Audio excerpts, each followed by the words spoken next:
Boso ba bike boko ta l'église o basilia kanze basalela kanze te matembele za nzete ondo eza nzete mungu atolia kaona biloko mai tomela kawo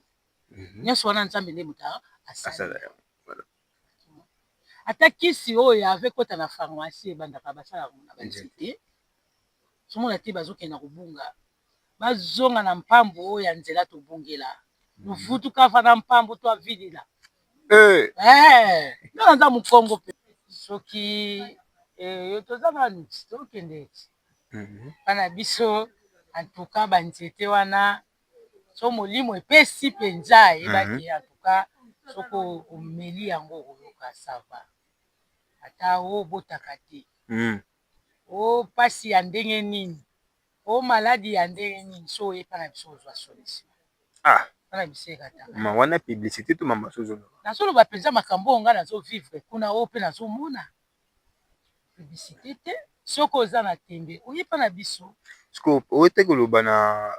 maloba eti koleka ete olobi soki esengi kolongola biloko balongolaka biloko mpe bapesi yo traitement olandi oyebiki eza na bato bandimaka te ke bato balongolaka biloko boye bon ngai moko mpe nazalaka nano na tembe ntango wana nazalaka kosambela nano kuna te nazalaka kovoyage nazokende kintie mboka moko kintie kide natekaka biloko na nga na selembau msu na rond-point nazoya kosomba na kintie nasomba bilanga moko ntango nasombi bilanga babetinga mbasu ntango batakenga mbasu nayokende na selembau na eglise moko boye na balabala loya ntango nakepa mama awumba kisielu moko nde alongolanga biloko akomi ezalaka kimbangu kaka te nouvelle diete amour te ndenga nakufa kala papa exaucé na nde nakufa donc nabundisami mingi na bisika kotekela na kati na famille bon nzambe wana ntuka aza pena nzambe oyo nga na yamba wana oyo ya papa nanga madini ngoma orle banduki balemba na kolia sa ye na vivre te en tout cas. Voilà, salut la famille, j'espère que vous allez bien, vous êtes toujours bon sur votre chaîne. Merci beaucoup. On a la patronne, la maman sociale, merci. On a papa Georges, merci beaucoup. On a toute la famille, merci beaucoup. On a bonne église, nouvelle Dieu d'amour. Ah, bambote belé, la moni wana, yemoko balema na ngolia. Na mutu aboya aposte, mutu aboya charge, maman Sandra, merci bambote belé. Merci beaucoup na équipe technique ya presse ya nouvelle diete amour na moni bon profina kenge na moni ye moko na kata montage ebisi banduele bamote ebele oyo yanga te wana mosusu popo bile bozala basongisongi voilà toza bongo na mama Jackie nga nayebi ye na ye moko akosi présente epai na bino toyeba ye na kati église aya ndenge nini eloko nini ememai na kati église oyo mpe awa toza wapi mama Jackie bonjour nga da kombo na topesa nga nayebi mama Jackie Nzeza bon merci mingi na bayo oyo bazolanda biso ngai na kati ya église ya nouvelle diete amour ezalaka semeki na nga mama dodo moto amemaka ngai nazalaka na pasi makasi ngai kutu nazala kosambela kuna te nazala kosambela pari mosusu pasi wana ntango oyaka makasi nalingai nakende selembao na bumbu mpo nayeba nangi na baeglise kuna semeki na nga mama dodo alobi na nga te nayebi papa moko boye papa ngoma asalaka bien toyi kokende ntango tokomi kuna nga nayebaki papa ngo ndenge alobi papa ngoma papa ngo ya mokolo atala papa ngo aza jeune garçon nga nasa motema nayebi papa ngo oyo balobi na nga papa ngoma sikoyo naye komona papa ngoma yango aza mwana moke kaka boye eske makambo nga nayeli ya komona yango wana nazokanisaka na motema asisi mosala azalaki kosala ayambi biso nayambi bino na kombo na yesu biso mpe tozongisi amen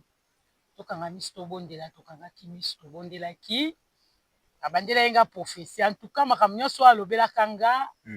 ezalaki mpenza ya solo ezalaki ya solo na pasi oyo nga na bana komona na bisika pasi ewutaka atangelaka nga ndenge atangelaka nga wana abikende apesi nga priere abikende na 15h bonzonga na kati ya église bonzonga na église ezalaki na balabala ya kimbusi komi na makala quartier malala naye kokoma wana pe abandi traitement ya banzete akolongwa biloko donc en tout cas nayokaki bien namoni kaka na esaleli na bapriere ya papa na nga en tout cas nazongaki su na eglize oyo nautaka te nakota mobimba mpenza ntango nakoti mobimba ngai moko nasa motema nazoloba naza kaka mondimi simple me nakozala kisielu te bakatelanga priere moko ya 12 heures nasa yango 3 jours 12 heures fo ebetelanga na kati ya mbandi ezosambelanga premier jour deuxième jour tokutani na bango mpe bango bayaki priere na bango mpe naza na ndenge na nga nayelaki priere moto na moto ayaki na mission na ye namwa kaka prophesie ekiti mpa na ye mama jaki abenga jaki yo ozoba soki napesi yo mosala okosala te mpo na nini avanga nzambe nakota makambo eza na nzoto na yo fo ozala kisilo na nga osalela nga na bien toka profession wana eza ya solo ndenge naokanisa na motema me lokola yo nzambe omoni yango akosalela ye na ndenge ya kobeka ngai nakoma kiselo na kati eglise wana ya nouvelle detamo naza mokonzi ya département ya banzete biso erataka te ate obotaka te so oyepa na biso ozwa solution mama wasokoyo ekomi publicité to mama solo baye kobiekanga nakoma mokonzi ya banzete babieki ngai na konte ya kisielo ya banzete yango wana tosala nasalaka banzete soki yo toza nanu tokende eti mpana biso antuka banzete wana so molimo epesi mpenza eyebaki antuka soki omeli yango okoyoka sava ata obotaka te o mpasi ya ndenge nini o maladi ya ndenge nini so oyepa na biso ozwa solution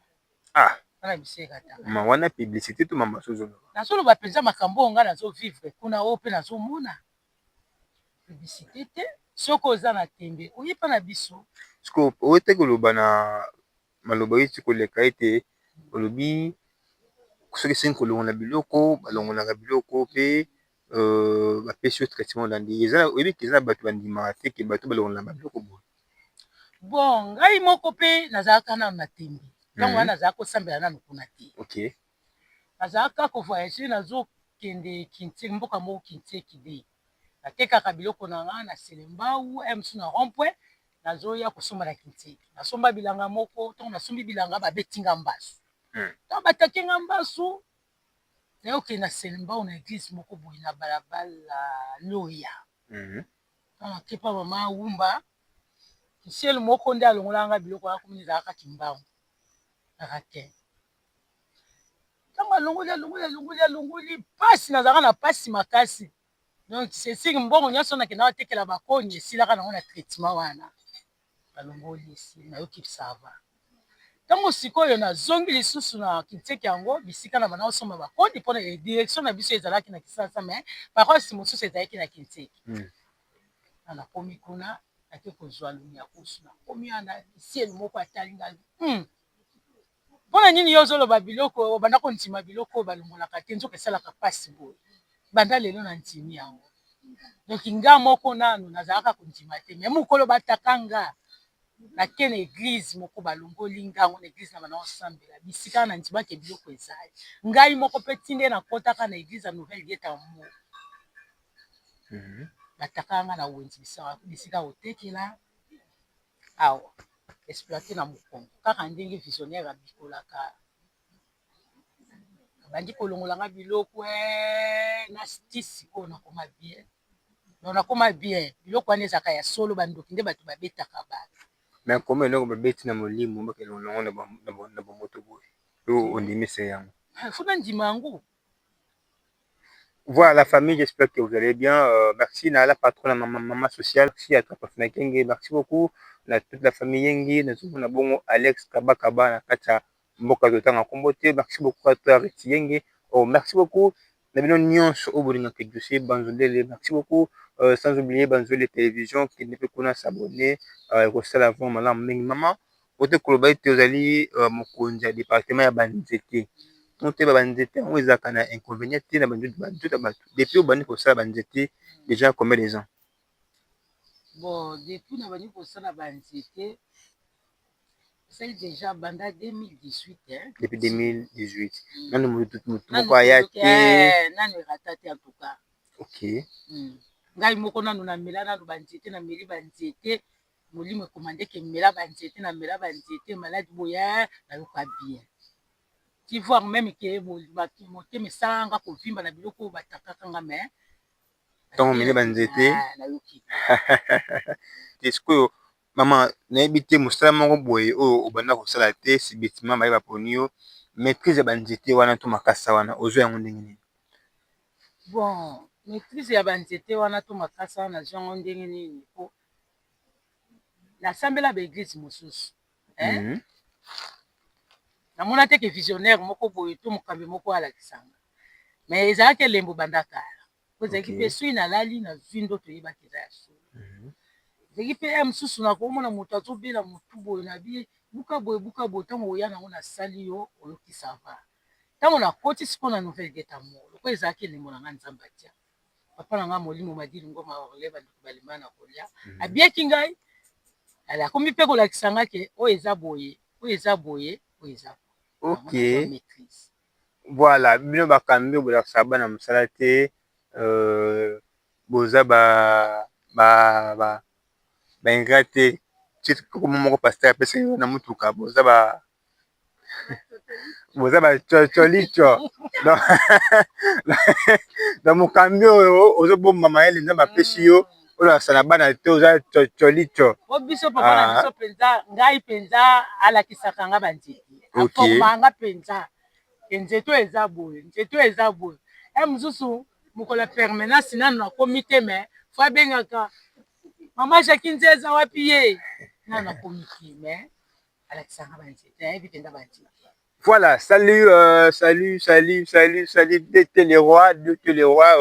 les grands formateurs dans Katamakala, on a pour ça moi on a eu la make-up coiffure, pour hésiter que bien un numéro il y a Dété les rois dans bien la chaîne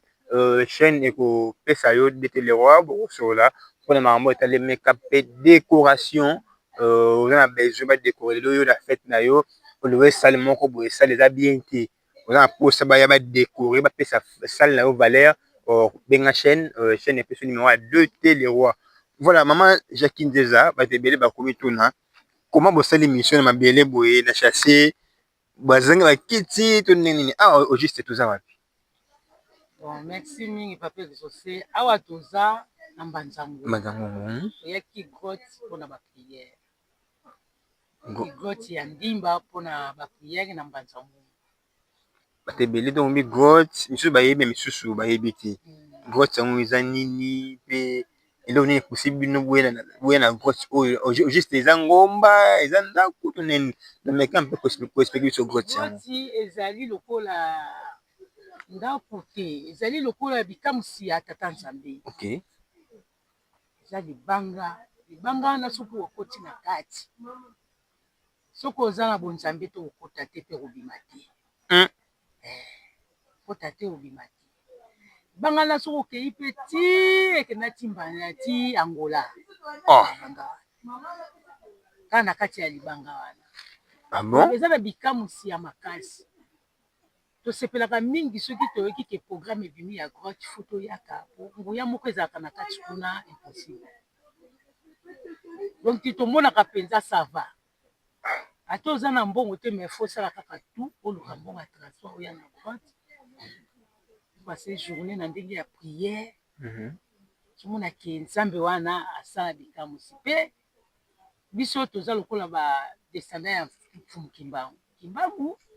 azalaka kobombama mingi koto oyo ntango bazala koluke na babelge azala kobombama mingi koto oyo bakoya boye baluki ye bazwi ye te akoti awa abimi boye akoti awa abimi boye donc soki okomi kaka na kati yo moko mpenza okosepela kimbangu mabele na ezaki awa na mbanzango mbangu asalaka bikamwa mingi na mbanzango. Ok, donc ceux qui ne comprennent bien grotte eza esika oyo fumu kimbangu abandaki kokima bamindele ya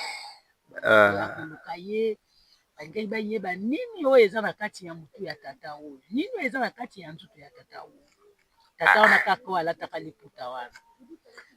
Voilà, ça la famille, donc on est presque à la fin et à émission de Bichot. image à grotte songo za continuer nango s'abonner ndeti ndenge émission surtout sali boye songo za image à grotte comment émission deuxième partie grotte hein donc émission deuxième partie grotte nde okozwa ba image ya kati ya grotte alors ezaka je sais pas bato beaucoup s'abonner nde ba notification na yango mama Jackie Nzeza to komi na suka avec na yo